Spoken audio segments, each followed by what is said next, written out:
नमस्कार, मैं हूं आकांक्षा और आप देख रहे हैं आईबीसी 24 5 बजे 25 खबरों में आप सभी का बहुत बहुत स्वागत है। और इस बुलेटिन की शुरुआत करते हैं इस वक्त की बड़ी खबर के साथ। भोपाल से आपको बता दें, मध्य प्रदेश विधानसभा की कार्यवाही अनिश्चितकाल के लिए स्थगित हो गई है। इससे पहले हमने आपको तस्वीरें दिखाई थी जब मध्य प्रदेश विधानसभा में सीएम डॉक्टर मोहन यादव सभा को संबोधित कर रहे थे सदन को। इस दौरान उन्होंने जानकारी दी कि लाडली बहना योजना बंद नहीं होगी, उसके लिए भी प्रावधान किया गया है।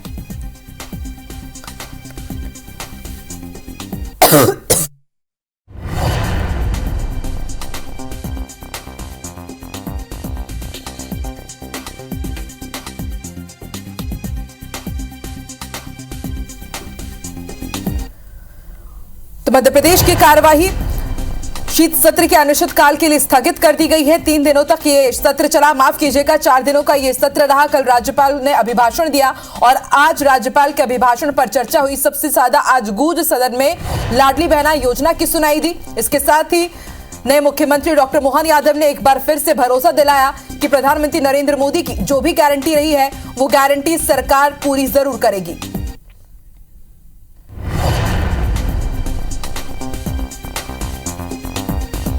तो मध्य प्रदेश विधानसभा की कार्यवाही 4 दिनों तक ये शीत सत्र चला और आज अंतिम दिन था। शीत सत्र अनिश्चितकाल के लिए स्थगित हो गया है और आज सबसे ज्यादा गूंज लाडली बहना योजना को लेकर सुनाई दी। सदन के अंदर जाने के पहले भी कांग्रेस विधायकों ने, भले वो बाला बच्चन हो या फिर जयवर्धन सिंह हो, उन्होंने सवाल उठाए भाजपा सरकार के ऊपर कि क्या लाडली बहना योजना को सरकार भूल गई है। विवेक पटैया हमारे साथ जुड़ चुके हैं। विवेक, विधानसभा की कार्यवाही स्थगित हो गई अनिश्चितकाल के लिए। देखिए, मध्य प्रदेश विधानसभा की कार्रवाई अनिश्चितकाल के लिए स्थगित होगी। राज्यपाल के अभिभाषण पर जो चर्चा आज हुई है उसमें पक्ष विपक्ष ने अपनी अपनी बातें रखी, लेकिन कई बात इस बात को लेकर भी चर्चाएं हुई कि विपक्ष ने आरोप लगाया कि लाडली बहना योजना जिससे आप सत्ता में आए, क्या उसको लेकर क्या रुख है आपका। लेकिन सरकार की तरफ से और जो है की तरफ से जो जवाब आया, मुख्यमंत्री ने साफ कहा कि लाडली बहना हो या फिर ऐसी कोई भी योजना हो, कोई भी योजना बंद नहीं की जाएगी। सरकार के पास सभी योजनाओं के लिए पर्याप्त राशि है।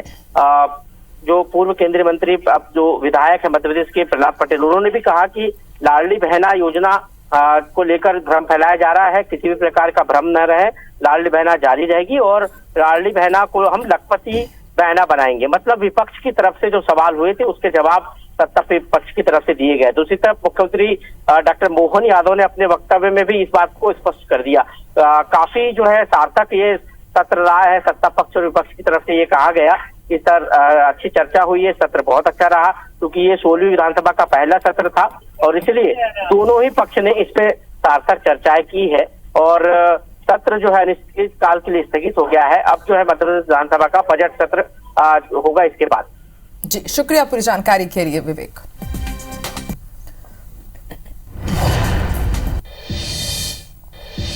आगे बढ़ते हैं। किरण देव को छत्तीसगढ़ भाजपा का प्रदेश अध्यक्ष बनाया गया है। किरण देव जगदलपुर से विधायक है। पहली बार के जेपी नड्डा ने नियुक्ति पर मुहर लगा दी है और उसका लेटर भी जारी किया गया है। आपको बता दें, किरण देव जगदलपुर के मेयर भी रह चुके हैं।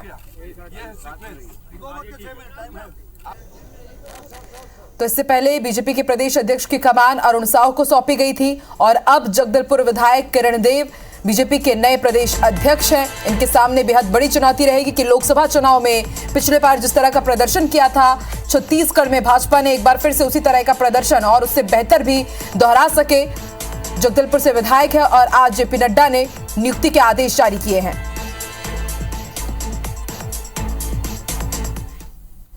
और आज अनुपूरक बजट पर चर्चा हुई छत्तीसगढ़ विधानसभा के शीतकालीन सत्र में और इस दौरान सीएम विष्णुदेव साय ने कहा कि मोदी की गारंटी यानी कि गारंटी पूरा होने की गारंटी।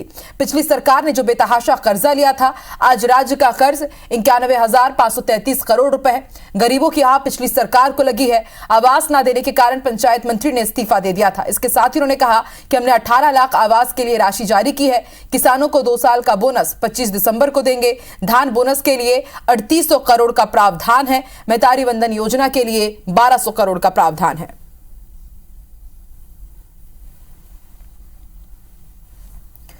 वहीं अनुपूरक बजट को लेकर पूर्व मंत्री उमेश पटेल ने भी बयान दिया। उन्होंने कहा कि झीरम घाटी पर जो जांच होनी थी, झीरम मामले पर सीबीआई जांच की उठी मांग को लेकर उन्होंने कहा कि हमने झीरम घटना पर एसआईटी का गठन किया था, लेकिन एनआईए ने इसे चैलेंज किया। हाईकोर्ट ने लोकल पुलिस को जांच से मना करवा दिया। इसके साथ ही उन्होंने यह भी कहा कि पुलिस को जांच के लिए अनुमति दे दी गई। अजय चंद्राकर के सीबीआई मांग की मैं स्वागत करता हूं।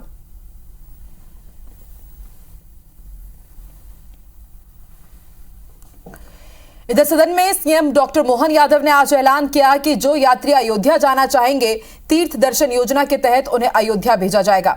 सरकार मध्य प्रदेश की जनता को ट्रेन और बस से अयोध्या भेजेगी। हम राम भक्तों का स्वागत करेंगे। राम भक्तों के लिए मध्य प्रदेश की सरकार फूल बिछाएगी। दुनिया भारत सनातन संस्कृति को जानना चाहती है। मोदी जी ने दुनिया का मान बढ़ाया है, जिक्र तो होगा ही। अनुसार इस सत्र में राज्यपाल महोदय का अभिभाषण हो।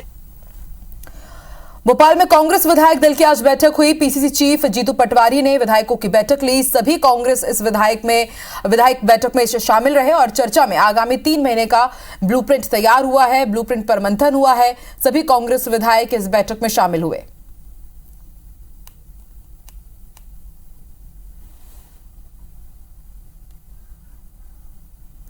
विधानसभा सदन में कांग्रेस नेता कमलनाथ की अनुपस्थिति पर कैलाश विजयवर्गीय ने विपक्ष पर तंज कसा और कहा कि कांग्रेस ने उन्हें यहां आने लायक ही नहीं छोड़ा है। इस पर नेता प्रतिपक्ष उमंग सिंघार ने सदन को उनकी अनुपस्थिति से अवगत कराया।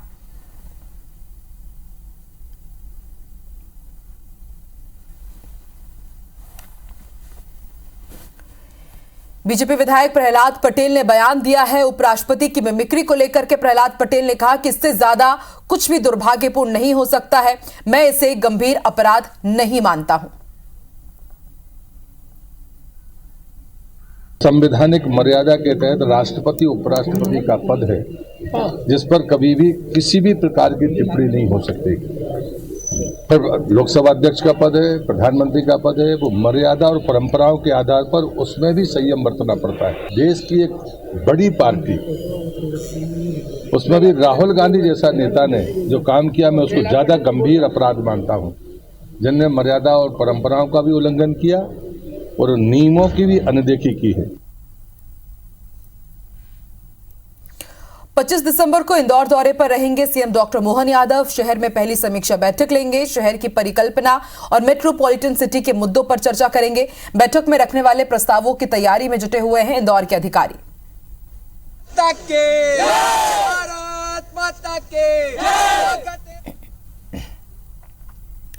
वहीं छत्तीसगढ़ के मुख्यमंत्री विष्णुदेव साय कल दिल्ली के दौरे पर रहेंगे। बीजेपी की बैठक में शामिल होने वाले हैं। आपको बता दें 22 और 23 दिसंबर को मीटिंग का आयोजन किया जाएगा। मंत्रिमंडल विस्तार को लेकर हाईकमान से चर्चा कर सकते हैं। लोकसभा चुनाव की तैयारी को लेकर भी चर्चा की जाएगी। विकसित भारत संकल्प अभियान पर मंथन किया जाएगा।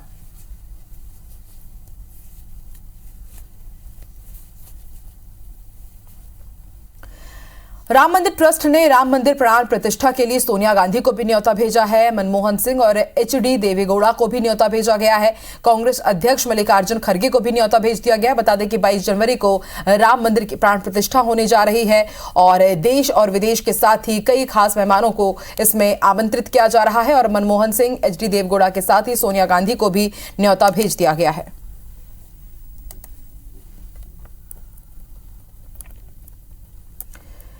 दिल्ली में आईएनडीआईए के सांसदों ने आज पैदल मार्च किया। संसद भवन से विजय चौक तक उन्होंने पैदल मार्च किया। विपक्षी सांसदों के निलंबन का विरोध किया गया।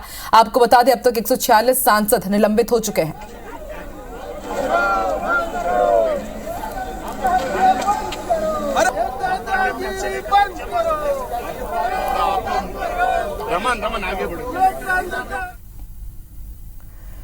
मध्य प्रदेश में पड़ रही कड़ाके की सर्दी के बीच सूबे के मुख्यमंत्री डॉक्टर मोहन यादव भी सक्रिय नजर आ रहे हैं।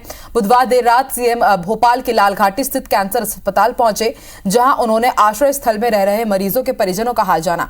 सीएम मोहन यादव ने परिजनों से बातचीत की और उन्हें कंबल भी बांटे। इसके साथ ही उन्होंने आश्रय स्थल की व्यवस्थाओं का जायजा लिया। मोहन यादव अस्पताल के पास बनी बस्ती में भी पहुंचे, जहां उन्होंने गरीबों को ठंड से बचाव के लिए कंबल दिए।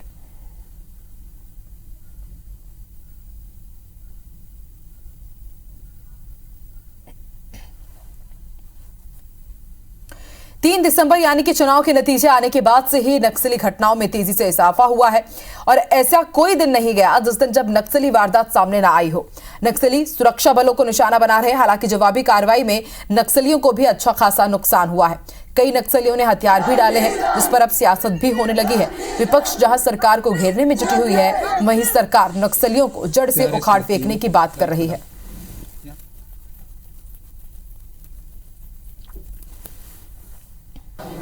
नियंत्रण खो चुके हैं, अधिकारी तो वही थे। इतनी घटनाएं हमारे शासनकाल में नहीं हुआ और हमारे शासनकाल में बड़े बड़े जो जिसके पास AK-47 इंसास बड़े बड़े हथियार रहते थे, ऐसे लोग या तो वो सरेंडर किए या गिरफ्तार किए या इनकाउंटर किया गया। इनके समय में तो केवल भरमार वाले ही सरेंडर करते थे। इनके सरकार बनते ही नक्सलियों की घटना बढ़ने लगी है। आगे आगे देखिए होता है। कितना दिन हुआ सरकार को आए, और कांग्रेस के जमाने में तो पूरे छत्तीसगढ़ में 500 से ज्यादा आम लोगों की हत्या नक्सलवादियों ने की है। 100 से ज्यादा घटनाएं नक्सलवादियों की सरकार के समय पे हुई है। पुलिस के अधिकारियों की उन्होंने हत्या की है। तो कांग्रेस तो खाली बोलती है, करती कुछ नहीं। अभी सरकार बदली है तो उनमें बौखलाहट भी है और इस तरह का कायराना हरकत नक्सली कर रहे हैं और सख्त निर्देश दिया है कि सरकार बदली है तो नक्सलियों के साथ लड़ाई में भी मतलब शक्ति दिखना चाहिए। नक्सलियों ने 22 दिसंबर को भारत बंद के आह्वान से पहले नक्सलियों ने 3 राज्यों में जमकर उत्पात मचाया। नक्सलियों ने महाराष्ट्र के गढ़चिरौली जिले में एक JCB मशीन में आगजनी की, तो वहीं सुकमा से सटे आंध्र प्रदेश के चट्टी के नजदीक नक्सलियों ने एक कार में आग लगा दी और कार मालिक से मारपीट की गई। वहीं सुकमा जिले के इंजरम इलाके में नक्सलियों ने यात्री बस के साथ ही 3 वाहनों को आग की चपेट में दे दिया। वहीं यात्री बस को सबसे ज्यादा नुकसान हुआ है। जिला बल और CRPF ने इस यात्रियों को बचाया। गौरतलब है कि नक्सलियों के बंद से पहले कोंटा के भाजपा नेता के वाहन में आंध्र प्रदेश में नक्सलियों ने पथराव किया, जिससे भाजपा नेता के वाहन के शीशे टूट गए। वहीं पथराव के दौरान भाजपा नेता कार में मौजूद नहीं थे।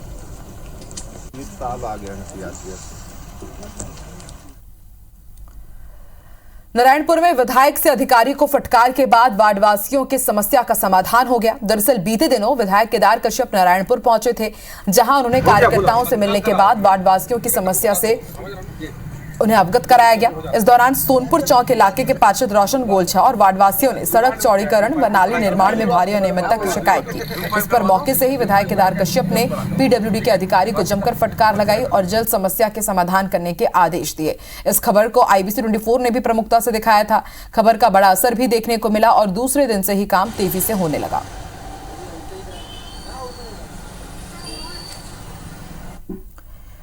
छत्तीसगढ़ में किसानों की कर्ज माफी का वादा भूपेश बघेल सरकार के साथ ही उनके हारने के साथ अधूरा रह गया है। कर्ज माफी के मुंह में किसानों ने बढ़ चढ़कर कर्ज भी ले लिया था, लेकिन अब इन किसानों को मार्च तक कर्ज की राशि का पूरा भुगतान करने का डर सता रहा है। कर्ज का अंदाजा इसी बात से आप लगा सकते हैं कि केवल बस्तर संभाग में किसानों ने 7 अरब 76 करोड़ का कर्ज लिया है। वहीं बीते वर्ष की बात की जाए तो 11,000 किसान ऐसे हैं जो तकरीबन उनके अभी 90 करोड़ रुपए का कर्ज बकाया हुआ है। इन्हें अब नोटिस भेजने की प्रक्रिया जिला सहकारी बैंक की तरफ से की जा रही है। अब किसानों को अपने भविष्य की चिंता सता रही है।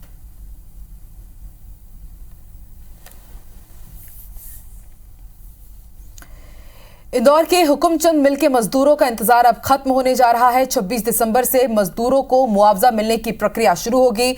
आपको बता दें, CM डॉक्टर मोहन यादव इंदौर प्रवास पर रहेंगे और इसी दौरान 5,895 मजदूरों को मुआवजा मिल जाएगा। 217 करोड़ 46 लाख रुपए का मजदूरों को भुगतान किया जाएगा।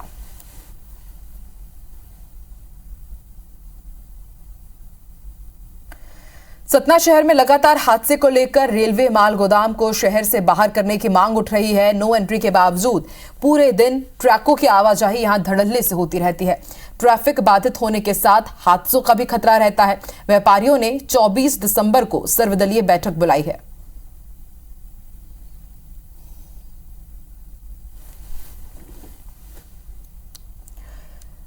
छतरपुर में आज 6 करोड़ की बेयर पर प्रशासन का बुलडोजर चला। छतरपुर आबकारी विभाग ने बड़ी कार्रवाई की। नौगांव में बेयर के जखीरे को नष्ट कर दिया गया। 37,166 पेटी बियर एक्सपायर हो गई थी। आबकारी अफसरों की मौजूदगी में आप देखिए किस तरह से इनके ऊपर बुलडोजर चलाया गया। 2011-12 का ये स्टॉक था जिसे नष्ट कर दिया गया।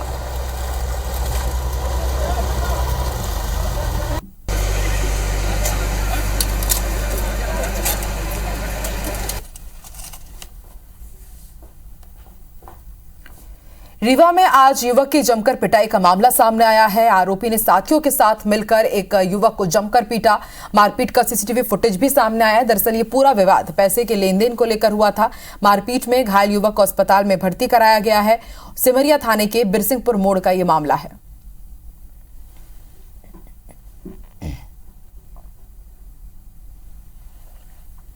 वहीं श्योपुर में आज मीट और मांस की दुकानों और होटलों पर कार्रवाई की गई है। कई दुकानों को लाइसेंस ना होने की वजह से बंद करवा दिया गया। नगर पालिका और पुलिस की टीम ने संयुक्त कार्रवाई की। तस्वीरें आप देख सकते हैं।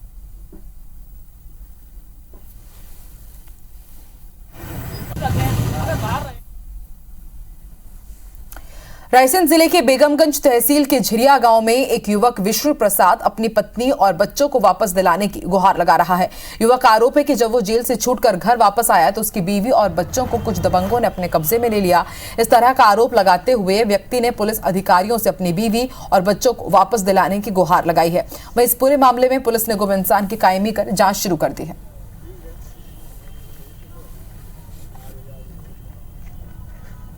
रायपुर में कारोबारी पर फायरिंग करने वाले आरोपी को पुलिस ने गिरफ्तार कर लिया है। लेकिन इस पूरी वारदात में पुलिस से ज्यादा चर्चे कारोबारी की हिम्मत के हो रहे हैं।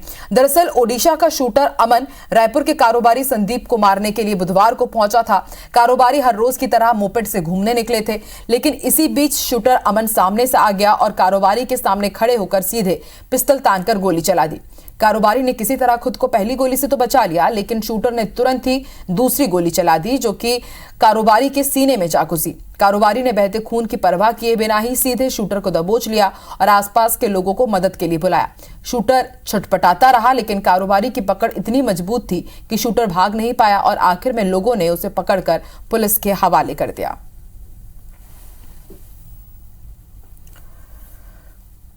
डोंगरगढ़ के बहुचर्चित रमेश जनबंधु हत्याकांड की गुत्थी पुलिस ने आखिरकार सुलझा ली है। उधारी के लेन देन को लेकर ये पूरा हत्या का मामला सामने आया था। पुलिस ने आरोपियों का ब्रेन मैपिंग कर अंधे कत्ल की इस गुत्थी को सुलझाया है।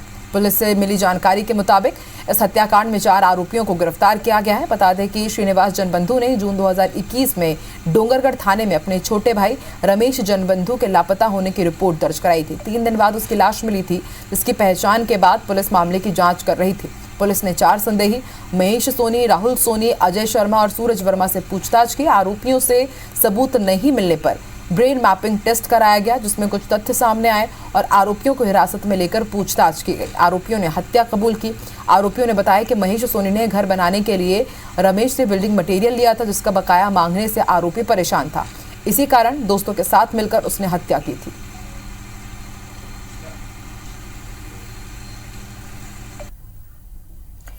आज बिलासपुर में अवैध प्लॉटिंग पर निगम का बुलडोजर चला। रोड, नाली सहित अवैध निर्माण को तोड़ दिया गया। सरकंडा और राजकिशोर नगर क्षेत्र में प्रशासन ने बड़ी कार्रवाई की। अवैध प्लॉटिंग की लगातार शिकायत मिल रही थी। इसके बाद प्रशासनिक अमला बुलडोजर लेकर पहुंचा और देखिए किस तरह से सड़क, नाली पर जो अवैध कब्जा किया गया था उसे कब्जा मुक्त कराया गया।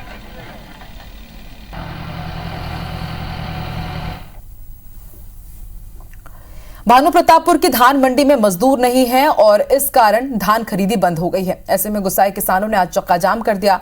भानु प्रतापपुर कांकेर मार्ग पर चक्का जाम लगा दिया। आपको बता दें धान मंडी में मजदूर नहीं है और उसके बाद की तस्वीरें आप देखिए किस तरह से परेशान होकर के किसानों ने चक्का जाम कर दिया।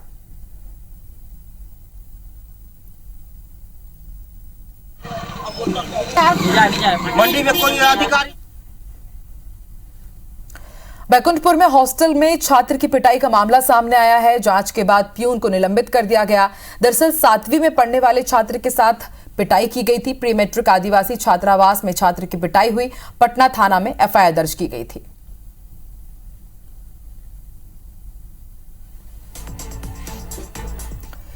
बिलासपुर स्थित पंडित सुंदरलाल शर्मा ओपन यूनिवर्सिटी के कुलपति को धमकी दी गई है। कुलपति डॉक्टर वंश गोपाल सिंह और उनके बेटे को धमकी दी गई। अज्ञात शख्स ने पत्र भेजकर धमकी दी है। कुलपति ने कोनी थाना में शिकायत दर्ज कराई है। पुलिस मामले की जांच कर रही है।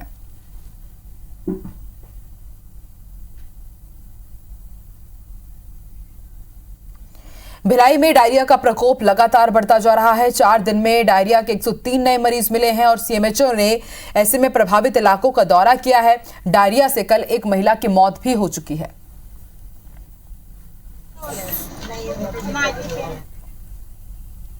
अंबिकापुर में ग्रामीण पेड़ों की कटाई का विरोध कर रहे हैं। कोयला खदान के लिए पेड़ कटाई के विरोध में ग्रामीण सामने आए और ऐसे में प्रशासनिक अमला मौके पर पहुंचा। ग्रामीण पेड़ों की कटाई का विरोध कर रहे हैं। दरअसल यहां पर पेड़ों को काटकर एक खदान का काम किया जा रहा है और इस कारण ग्रामीण इसका विरोध कर रहे हैं। वहीं रायगढ़ में जेएसपीएल के बाहर मजदूरों का प्रदर्शन जारी है। वेतन बढ़ाने के लिए जिंदल के गेट के सामने ठेका कर्मी बैठकर के प्रदर्शन कर रहे हैं। वेतन वृद्धि बढ़ाने के साथ ही इनकी कई प्रमुख मांग है, उसको लेकर मजदूरों का प्रदर्शन जारी है।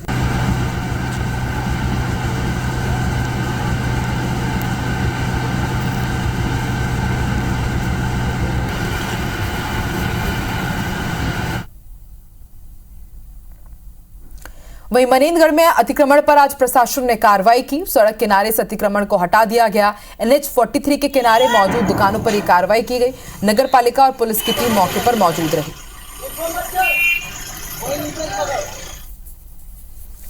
वहीं चंडीगढ़ में आज घर में रखा एक सिलेंडर ब्लास्ट हो गया। राम दरबार इलाके में सिलेंडर ब्लास्ट हो गया। किसी के हताहत होने की सूचना नहीं है। देर रात तेज आवाज के साथ ये विस्फोट हुआ और अफरा तफरी मच गई।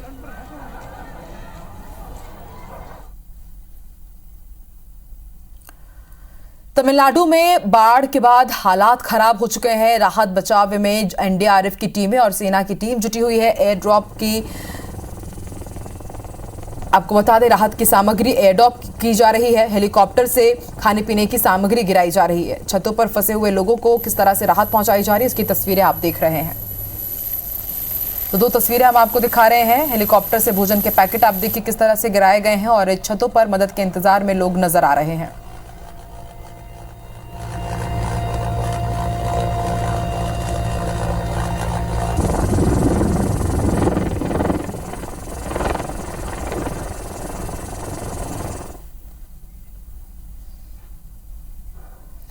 और आइए अब देखते हैं उत्तर प्रदेश की कुछ बड़ी खबरें यूपी अपडेट में।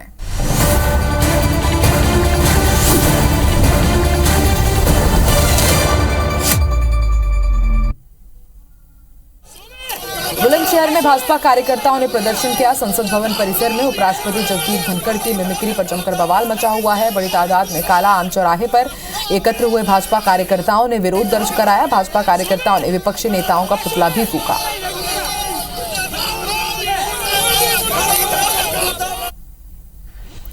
देवरिया के बरियापुर थाना क्षेत्र के पडरेमल गांव में एक 2 मंजिले मकान की छत का ऊपरी हिस्सा गिर गया। संदिग्ध परिस्थितियों में ब्लास्ट होने की खबर है। पुलिस मामले की जांच कर रही है। जालौन में मानवता शर्मसार हो गई।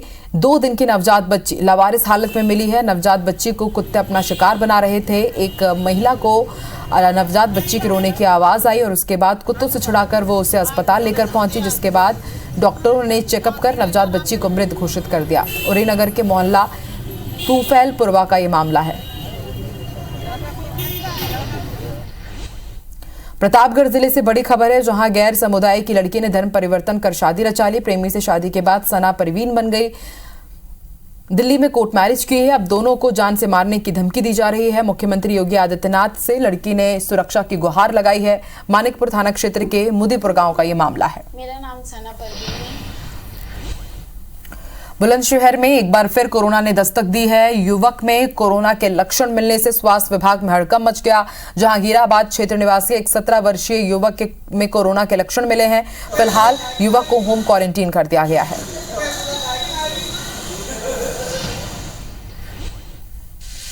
उत्तर प्रदेश और उत्तराखंड की हर खबर को जानने के लिए IBC 24 यूपी UK को सब्सक्राइब करें और नोटिफिकेशन बेल दबाना ना भूलें। और इसी के साथ 5 बजे 25 खबरों में फिलहाल इतना ही। देश और दुनिया की तमाम बड़ी खबरों के लिए आप IBC 24 देखते रहिए और आगे देखिए खास कार्यक्रम हितेश व्यास के साथ। मुझे दीजिए इजाजत, नमस्कार। जय राम जी। प्रभु श्री राम की जन्मभूमि पर मंदिर का हो रहा है निर्माण कार्य। 22 जनवरी को होना है भव्य उद्घाटन। हम कर रहे हैं प्रभु श्री राम की धरती पर एक विशेष शो की शुरुआत। देखिए प्रतिदिन 4 स्पेशल शो, प्रतिदिन सुबह 9:30 बजे, दोपहर 3:30 बजे, शाम 6:30 बजे और हर रात्रि 9:30 पर, सिर्फ IBC 24 पर।